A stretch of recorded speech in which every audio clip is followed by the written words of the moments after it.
हमारा स्वभाव तभी बदलेगा जब हम तीव्रता पूर्वक भजन में लगेंगे। एक महीने में एक बार गुस्सा होने पर एक महीने के भजन का फल ढक जाता है। 12 बार गुस्सा हो गए तो साल भर में तुम्हारे पास रह क्या गया। अच्छे से गुस्सा हो जाने पर एक महीने का भजन का फल ढक जाता है। ये संत जन बावरे थोड़ी कि मारो तो भी गुस्सा नहीं होते, शांत रहते हैं। तो बोले जो मारने वाला है फिर अगर उसको प्रतिकूलता नहीं दी जाएगी तो और बढ़ जाएगा। नहीं, उमा क्षमा सापहुते भारी, अपने कर्म जाए अपकारी। जो तुम्हारा अपकार कर रहा है उसे क्षमा कर दो, तुम्हारी क्षमा उसके लिए सांप से भी बढ़कर जाकर दंड देने वाली बन जाएगी। तुम्हारा भजन तो बढ़िया बच गया और उसको दंड सांप से भी अधिक मिल जाएगा। उमा क्षमा सापहुते भारी, अपने कर्म जाए अपकारी। छोड़ो उसको, शांत रहो। कोई बात करे तो बहुत नम्र और मृदु बात करो और सावधानी पूर्वक जीवन व्यतीत करो। ऐसे किसी स्त्री पुरुष से बात ही न करो जिससे कोई संबंध नहीं है। व्यर्थ में नेत्रों को बहुत संभाल के, वाणी को बहुत संभाल के रास्ते चलते, श्री हरिवंश, जिधर वो श्री हरिवंश आया उधर से मुंह फेरो और फिर बोलो श्री हरिवंश तो चल दो। साधु का स्वभाव ऐसा नहीं होता। ऐसे करोगे फंस जाओगे, ऐसे करोगे फंस जाओगे। बिल्कुल नहीं फंसना। कोई श्री हरिवंश नाम के सहारे, राधा नाम के सहारे आपसे नेत्र मिलाना चाहता है, आपसे बातचीत करना चाहता है, बिल्कुल नहीं है स्त्री। और अगर स्त्री शरीर में है तो बोलना ही नहीं है। कोई पुरुष आपसे कह रहा है भाई जी श्री हरिवंश, बोलना ही नहीं। वो भले माने कि गुस्सा है क्या, पागल है क्या, सुनाई नहीं देता क्या, यही माने तो अच्छा है। ज्यादा अपने को प्रवीण संत न समझ ले, नहीं तो फंसने में देर नहीं लगती। माया फौरन फंसा लेती है, चित्त वृत्ति आकर्षित हो जाती है। इसलिए अपना स्वभाव बदले। भजन का फल है स्वभाव का बदलना। पूरी चेष्टा करता हूं साधना में, परिस्थिति में सुधार संतोषजनक नहीं आ रही, बड़ी निराशा छा रही है। जो साधक भगवान की कृपा का आश्रय लेकर साधना करता है, साधना में संलग्न है, प्रमाद नहीं करता, और ये स्थिति है कि संतोष नहीं हो रहा है, बढ़िया बात है। भगवान की कृपा का भरोसा करके साधना में कोई कमी नहीं पर संतोष नहीं हो रहा, ये बढ़िया बात है। संतोष होना बहुत हानिकारक है साधना में। साधना में असंतोष बढ़िया है। कभी संतोष नहीं, और भजन और भजन और साधन। संतोष हो गया तो मन कहेगा नियम तो पूरा ही हो गया, थोड़ी देर मनोरंजन कर लेते हैं। संतोष नहीं होना चाहिए, पर भगवान की कृपा का आश्रय और सच्चाई से साधना में लगन पूर्वक लगना। अमर पद की प्राप्ति का उपाय क्या है? उस मायातीत, कालातीत, अकाल पुरुष की प्राप्ति का उपाय क्या है? चिंतन। अनन्य चिंतयन्तो माम। भगवान ने कहा अनन्य चेता सततम यो माम स्मरति नित्यशः तस्याहम सुलभा पार्थ। मैं उसके लिए सुलभ हो जाता हूं जो निरंतर मेरा चिंतन करता है। नाम का चिंतन, रूप का चिंतन, गुण का चिंतन, बस चिंतन चलना चाहिए। चिंतन, भगवत चिंतन से अमर पद की प्राप्ति होती है। जब युद्ध जैसे कार्य में भी भगवत चिंतन हो सकता है तो हर कार्य में भगवत चिंतन हो सकता है। माम स्मर युद्ध च। जब युद्ध जैसे कार्य में भगवान का स्मरण हो सकता है तो कोई भी कार्य ऐसा नहीं जिसको करते हुए हम भगवत स्मरण ना कर सके। निरंतर भगवत स्मरण ही अमर पद, भगवत प्राप्ति, परम पद के उपाय हैं। अगर भगवत चिंतन में अंतर पड़ रहा है तो उतना ही अंतर पड़ रहा है अमर पद में। क्या साधना में वेश धारण करना आवश्यक है? ये वेश आचार्य परंपरा से होता है। ये जरूरी नहीं कि वेश धारण करे तभी परम पद मिलेगा, और ये जरूरी नहीं कि वेश धारण कर लिया तो परम पद मिलेगा। अगर वेश धारण करके भजन नहीं हो रहा, मनमानी आचरण हो रहे हैं तो नरक मिलेगा। और वेश धारण नहीं किए, बहुत सही साधना कर रहा है तो उसे भगवत प्राप्ति होगी। वेश का विशेष महत्व नहीं है, महत्व भजन का है। भीतर अगर आपके भजन चल रहा है और बाहरी वेश कैसा भी हो तो आपको भगवत प्राप्ति होगी। बाहरी वेश साधु का, भीतर संसार का चिंतन, मान प्रतिष्ठा, रुपया पैसा, तो फिर भगवत प्राप्ति नहीं, नरक की प्राप्ति होगी। वेश आचार्य परंपरा से है। अगर वेश है और उद्देश्य है तो सोने पे सुगंध है, फिर क्या कहना है। मम भक्ति युक्तो भूनम पुना, तो तीनों लोगों को पावन करने वाला है। लेकिन केवल वेश है, उद्देश्य भगवत प्राप्ति नहीं, भजन नहीं, इधर उधर भंडारा खाते डोलना, रुपया पैसा समेटना, मान प्रतिष्ठा, ये लोक व्यवहार, हंसी मजाक, तो संसारिक जीवन व्यतीत करने से कोई वेश थोड़ी भगवत प्राप्ति करा देगा। इसलिए वेश का विशेष महत्व नहीं है, भजन का विशेष महत्व है, उद्देश्य का विशेष महत्व है। वेश रखकर तो विशेष सावधान रहना चाहिए कि भगवान ने इतनी कृपा की, मुझे विरक्त वेश दे दिया, अब मेरे से गलती न हो, अब मैं भगवत प्राप्ति इसी जन्म में कर लूं। सोते हुए जब कैसे होता है? जब कहा जाता है 24 घंटे जप करो, तो सोने में तो 6 घंटे जाते हैं, तो 6 घंटे तो जप नहीं होता। नहीं, जब हम निद्रा में जा रहे हों और भजन करते हुए सो गए, तो हमारा जितना सोने में समय जाएगा वो सब भजन माना जाएगा। जैसे मरते समय नाम ले लिया तो पूरे जीवन क्या किया है परिणाम नहीं देखा जाएगा, आपको भगवत प्राप्ति होगी। ऐसे सोते समय नाम जप करते हुए सो गए तो 6 घंटे, 7 घंटे, 5 घंटे, 4 घंटे जो सोए वो भजन का फल मिलेगा। इसलिए सोते समय बहुत होश में होना चाहिए, सब बातें हटा करके नाम में एकदम डूबते हुए फिर नींद में चले गए। तो निद्रा समाधि स्थिति, जो सोना है वो भी आपका समाधि भजन माना जाएगा, क्योंकि निद्रा में वृत्ति लीन होने के पहले आप नाम जप कर रहे थे, तो नाम जप में ही लीन माना जाएगा, निद्रा में नहीं माना जाएगा। निद्रा के ठीक पूर्व 1 क्षण पहले तक नाम जप चल रहा है और फिर सो जाइए, तो आप देखिए जगते समय वही नाम जप चलता मिलेगा, तो बीच में आपका भजन ही माना जाएगा। ऐसे 24 घंटे भजन माना जाएगा। प्रश्न कर रहे हैं, भजन करने के लिए क्या घर छोड़ना आवश्यक है? कि भाई अब भजन करना है तो घर द्वार छोड़ दे। हमें लगता है कि अगर भजन का अभ्यास नहीं तो बाहर ज्यादा माया जाल है, बाहर ज्यादा माया जाल है, घर की अपेक्षा बाहर ज्यादा भ्रष्ट होने के चांस हैं। अब कहीं तो कमरा लोगे, कहीं व्यवस्था, तो रुपया कैसे मिले? तो धनी पुरुषों का संग करो, फिर बेविचार और नाना प्रकार की गलतियां और नाना प्रकार के दोष हो जाते हैं। घर में अपनी कमाई का खा के दूसरों का उपकार करते हुए जो भजन करता है बहुत जल्दी सिद्ध हो जाता है। जो विरक्त है, भगवान की विशेष कृपा हो गई है और वो साधु समुदाय में रहे, आकाश वृत्ति या मधुकरी वृत्ति से जीवन यापन करे, खूब भजन करे, सिद्ध हो जाएगा। जो मेहनत करके कमाया है जिंदगी में, उसी अपनी कमाई के धर्म के टुकड़े खाओ और खूब नाम जप करो। अगर धाम आदि की यात्रा करो तो अपने पैसे से करो, 1 पैसे का किसी से सहयोग मत लो, 1 पैसे की वस्तु किसी से मत खाओ। गृहस्थ धर्म में ऐसे, और विरक्त धर्म में माधुकरी वृत्ति या आकाश वृत्ति से जो भगवान देते, और समुदाय में रहे, क्योंकि अलग रहने पर मनमानी आचरणों के होने की संभावना है, और समुदाय में एक दूसरे की सुरक्षा बनी रहती है। घर में भगवान का नाम लेने से, भगवान में मन लगाने से ज्यादा अच्छा है। हाँ, जो जीवन भर भजन करता रहा है और उसने देखा हमारे कर्तव्य का कार्य पूरा, बच्चों का ब्याह हो गया, संसार ए भाई राधे श्याम और चला, वो बात अलग है, वो बात अलग है।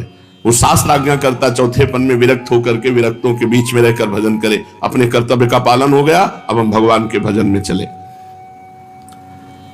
कहते हैं कि जो भजन नहीं करता वो आत्महत्यारा है, जो भजन नहीं करता वो आत्महंता है, आत्महत्यारा है। ऐसा क्यों कहा गया?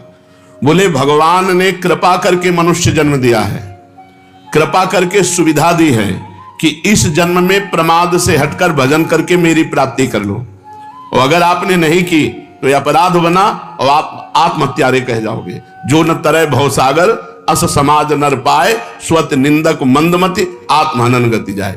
जैसे कई बार बताया है कि भारतीय सरकार किसी आदमी को विदेश भेजे और सारी सुविधा वहां, घर मकान स्त्री पुत्र परिवार सब सुविधा दे, और अपना सरकारी काम बता दे कि ये काम करना है।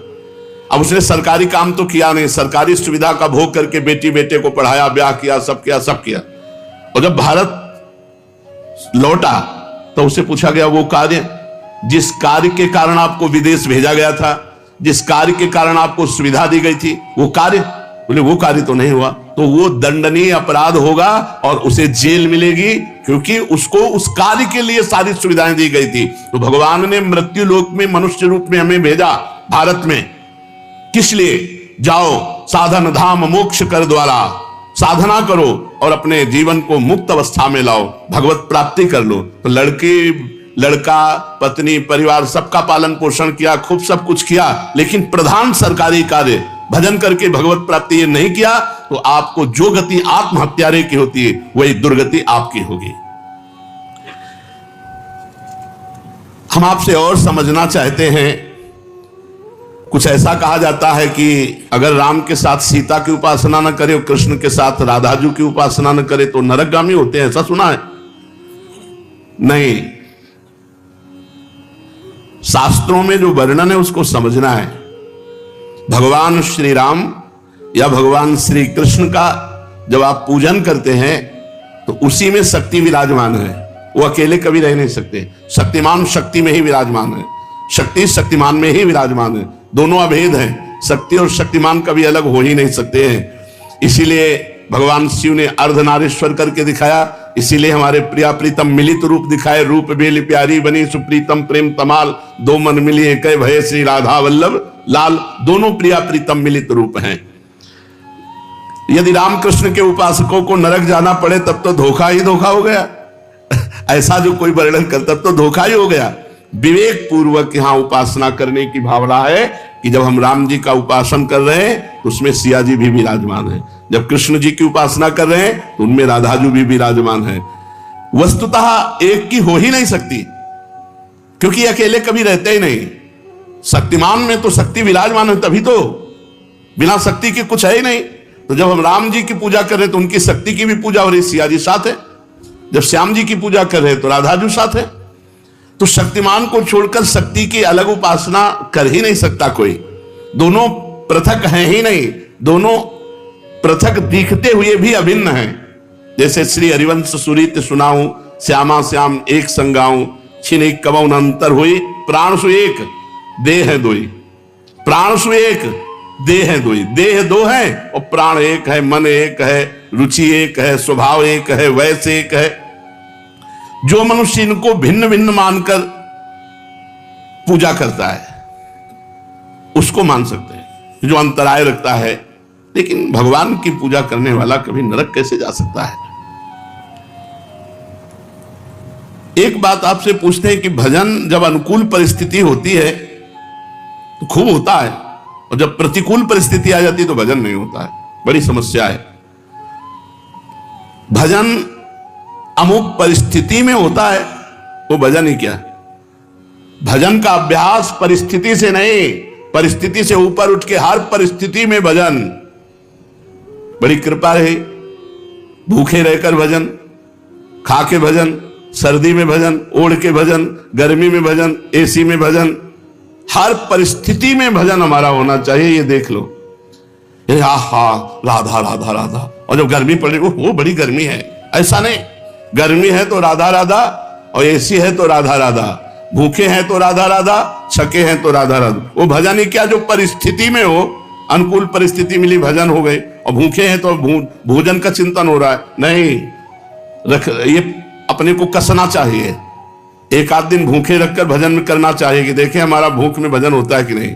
पंखा बंद कर देना चाहिए अपने कमरे का, 2-4 घंटे टेस्ट लेना चाहिए शरीर का कि गर्मी में ऐसे ताप में हम कैसे रह सकते हैं। कई वर्षों इनका आनंद लिया गया है, तो वर्षों हितधाम की छोटी कुटिया तक असुविधा ही असुविधा जीवन में रही है। ये तो अभी चंद दिनों की सुविधा है। प्रत्येक परिस्थिति में भजन स्मरण, चाहे प्रतिकूल परिस्थिति हो चाहे अनुकूल परिस्थिति हो, भजन नहीं छूटना चाहिए। जब तुम ऐसा नियम लेकर दृढ़ता पूर्वक भजन करोगे तो फिर प्रतिकूल परिस्थिति में भजन होने लगेगा।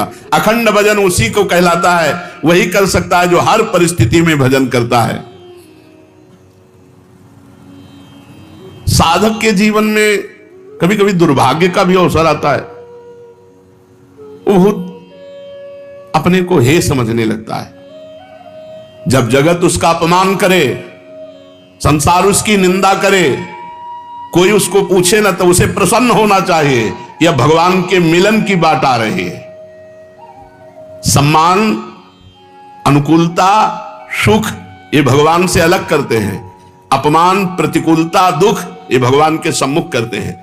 जो साधक अपना चुना हुआ साधन करता है उसमें जरूर अहंकार आ जाता है।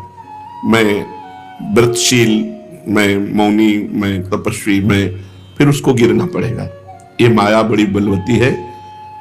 दैवी है शागुणमयी मम माया दुरत्या, बड़े बड़े ऋषि मुनियों को मोहित कर लेती है। तो यदि आप साधन का अहंकार करेंगे तो भ्रष्ट हो जाएंगे, पहला। दूसरा, आप साधन नहीं करते, साधन में पाखंड करते हैं, दिखावा करते हैं, अच्छे साधक नहीं हैं, तो आप भ्रष्ट हैं ही। तीसरा, आपको अपने साधन से बढ़कर सुख विषय भोगों में लगता है, इसलिए भ्रष्ट हो जाते हैं। 3 कारण हैं जो साधक साधना में चलते हुए भ्रष्ट हो जाते हैं। उनमें 3 कारण है। पहला, साधना का अहंकार, दूसरा, साधना में पाखंड दंभ दिखावा, और तीसरा, साधना से सुख मिलने वाले भगवदानंद से बढ़कर सुख भोगों में देखना। इसलिए जो तुम्हारे उर में वासना है उसको भोगना पड़ेगा, तो आप भ्रष्ट हो जाएंगे। साधना प्राप्त किंचित सफलता यदि कहीं प्रकट कर दी जाती है तो देखा गया साधना बंद हो जाती है। ये बिल्कुल अक्षरशः समझिए, जो भी साधन कर रहे हैं गुप्त रखिए, उसे प्रकाशित मत कीजिए। सोने से लेकर शयन तक की दिनचर्या कभी अपनी किसी के सामने मत रखिए, गुप्त रखिए। बहुत लंबे समय तक आपका साधन भजन ठीक चलेगा। और यदि आपने अपनी साधना व्यक्त कर दी, 2-4 लोग बैठे हैं, उनसे कि आप क्या समझते हो, मैं 1 बजे रात्रि को उठता हूं, ऐसा ऐसा करता हूं, ऐसा ऐसा कर, वो बंद हो जाएगा, उठना बंद हो जाएगा, वो दिनचर्या बंद हो जाएगी। स्पष्ट लिखा हुआ है। तो इसमें लिखा है कि दूसरों को बताने के समय हमारे चित्त में अहंकार होता है, अंतःकरण में अहंकार स्फुरित होता है। मैं इतने बजे करता हूं, मैं ये करता हूं, मैं करता हूं, इसके कारण उसकी साधना रुक जाती है। यदि उसे घुमा के वर्णन करे कि संतों ने कहा रात्रि के 1-2 बजे उठ जाना चाहिए, भजन साधन करना चाहिए, फिर ब्रह्म मुहूर्त में अमुक अमुक ऐसा साधना करना चाहिए, संतों ने कहा है, अपनी डायरेक्ट बात ना बतावे कि हमारी साधना क्या है। सदैव अपनी साधना को गुप्त रखे, भगवत चर्चा करे, संतों की बातें बताए। अपनी बात बतानी है तो किसी साधक ने ऐसा अनुभव किया, ऐसी बात बतावे। कभी अपने को उसमें सम्मिलित न कर ले कि मैं अपना अनुभव बताता हूं कि ऐसी ऐसी दिनचर्या मेरी 10 वर्ष से चल रही। तो आप लिख लो, अगर 10 दिन के अंदर न रुक जाए तो हमें बता देना। चाहे जितनी हिम्मत कर लो, 10 दिन के अंदर रुक जाएगी, हम कह रहे, गारंटी। आप अपनी संपूर्ण साधना को किसी से बता दोगे, 10 दिन के अंदर वो साधना न रुक जाए तो हमें बता देना। कभी भी किसी भी स्थिति में अपना रहस्य नहीं खोलना चाहिए साधना का, कि हम क्या साधना करते हैं, कितनी करते हैं, क्या करते हैं। कुछ अगर अनुभव के साधकों का मंगल हो तो उसे अन्य संतों के या साधकों के शब्दों में बोल दे, अपने डायरेक्ट ना खोले कि ये मेरी दिनचर्या है, ये मेरी साधना है। बताते समय ये भाव तो आ ही जाता है कि मेरा साधन अच्छा चल रहा है, तो इस मनोवृत्ति से कैसे बचे। ऐसी बात मन में आवे तब यही माने कि मेरा साधन गुरु कृपा से चल रहा है, भगवत कृपा से चल रहा है, और दूसरों का भी साधन भगवान जैसा चला रहे हैं वैसा चल रहा है। अभिमान करने की कोई जरूरत नहीं है। अभिमान की वृत्ति उदय होने ही ना दे। दूसरे जैसे भगवान चला रहे हैं वैसे चल रहे हैं, हमें जैसे भगवान चला रहे हैं वैसे हम चल रहे हैं। साधना करते समय मन में संकल्प विकल्प बहुत उठते हैं, इसके लिए क्या करें। वैसे साधना तो इसी बात की है कि कोई संकल्प ना उठने पावे, पर यदि संकल्प उठे तो उसे पूरा होने न दे, उसे नष्ट कर दे। संकल्प उठे तो उसे पूरा ना होने दे, चाहे सत हो चाहे असत हो। नहीं, संकल्प बनना बंद नहीं होगा। साधना है संकल्प रहित होने की। कोई संकल्प नहीं, ना अच्छा ना बुरा। बोले हम आज से ये संकल्प करते हैं।